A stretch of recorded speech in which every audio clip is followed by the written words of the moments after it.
Good morning all of you. आज हम multi dimensional array के बारे में बात करेंगे। मल्टी डायमेंशनल एरे का मतलब है जिसमें एक से अधिक आयाम उपलब्ध होते हैं। इसकी परिभाषा देखिए आप। एक एरे का एरे बहुआयामी एरे कहलाता है। इसमें यूज़र को दो या दो से अधिक डायमेंशन उपलब्ध होते हैं। देखिए इसका syntax: data type, array name, number of rose, number of column. अगर हम बात करें वन डायमेंशनल एरे की, तो उसमें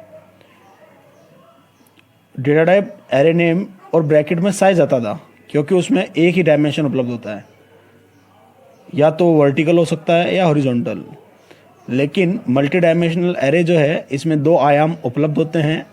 एक होता है हॉरिजॉन्टल, एक होता है वर्टिकल। हॉरिजॉन्टल के लिए नंबर ऑफ रोज, वर्टिकल के लिए नंबर ऑफ कॉलम्स। एग्जांपल देखिए,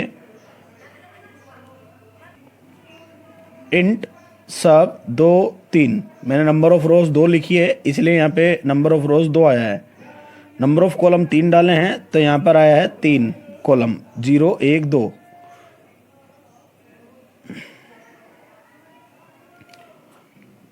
अब हम हमारे एग्जाम्पल की बात करते हैं।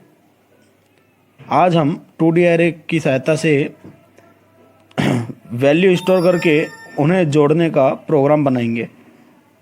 जैसा कि देखिए मैंने ऊपर एग्जांपल में रोज़ में 3 वैल्यू डाली है, 1 2 3, और उसे आगे जोड़ा है। ऐसे ही मैंने अगली रो में 3 वैल्यू डाली है, 4 5 6, और फिर वापस मैंने उसको जोड़ा है।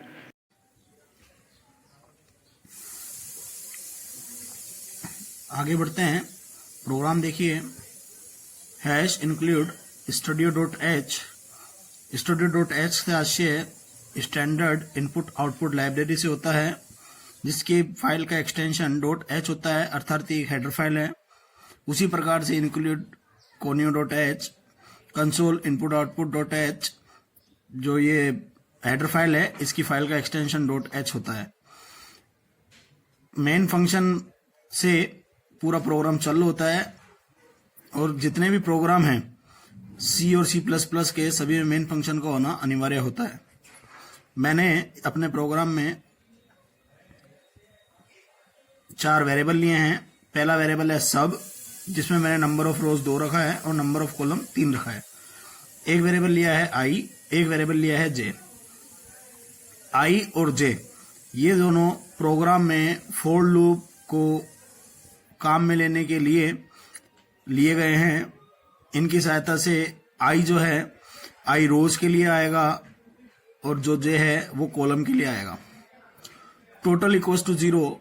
मुझे अपने प्रोग्राम में रोज में जो संख्याएं डलेगी उन्हें जोड़ना है। इस कारण से मैं एक वेरिएबल ले रहा हूं टोटल। आगे हम इसको उपयोग में भी लेंगे। टोटल इक्वल्स टू 0 मैंने इसलिए रखा है ताकि कोई गार्बेज वैल्यू ना आए। अगर टोटल इक्वल्स टू 0 नहीं रखता तो गार्बेज वैल्यू आने की संभावना होती, या हो सकता कोई वैल्यू ही प्रिंट नहीं करता। सबसे पहले मैं यूजर की स्क्रीन पर एक मैसेज प्रिंट कराऊंगा, जो मैंने लिखा है printf एंटर 6 वैल्यूज। ये स्क्रीन पे प्रिंट होगी। अब हमारा लूप चालू हो रहा है। For i equals to 0, i less than 2, i plus plus. तो ये 4 जो है ये आउटर लूप है, और जो इसमें i लिया गया है उसका मान 0 है, और वो चलेगा 2 तक, मतलब 0 1, ये हो गए 2 संख्या। अब बात करता हूं, i जो है वो रो के लिया है।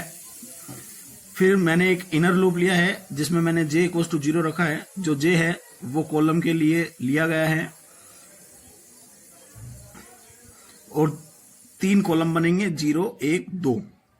स्कैनf मैं सबसे पहले यूजर से इनपुट लूंगा। जो इनपुट डलेगा वो डलेगा i और j में। %d स्कैनf में मैंने %d जो लिया है वो इंटीजर संख्याओं के लिए %d लगता है, और m% जो है ये यूजर से इनपुट लेने के लिए लगाया जाता है। अब मैंने एक वैल्यू और प्रिंट कराई है प्रिंट एफ के माध्यम से, वैल्यूज आर, ये भी स्क्रीन पे प्रिंट किया गया है। अब वापस से मैंने जो फॉर लूप लिया था, आउटर फॉर लूप, उसको अब मैं प्रिंट भी कराना चाहता हूं।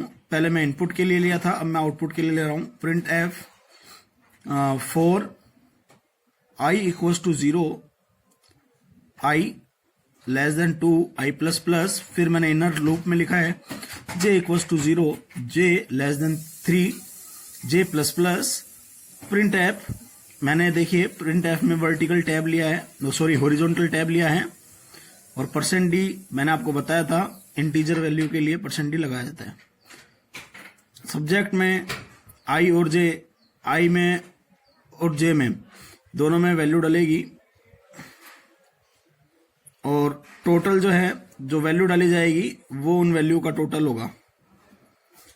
फिर मेरे आउटर लूप में print F horizontal tab %d total करना है मुझे रोज में उपस्थित वैल्यूज का।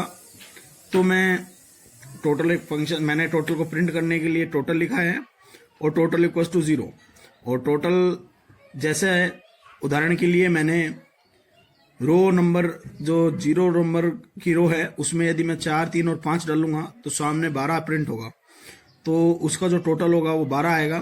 वो किसके कारण आएगा? इस टोटल इक्वल्स टू 0 के कारण।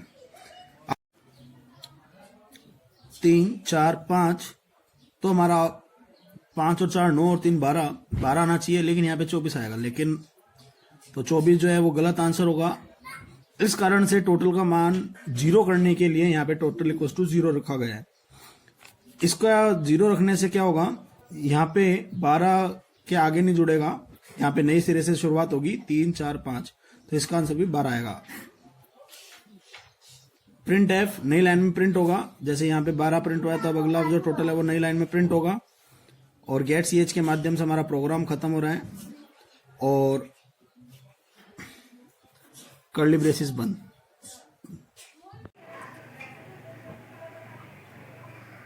अब बात करते हैं एरे पर किए जाने वाले बुनियादी ऑपरेशंस की।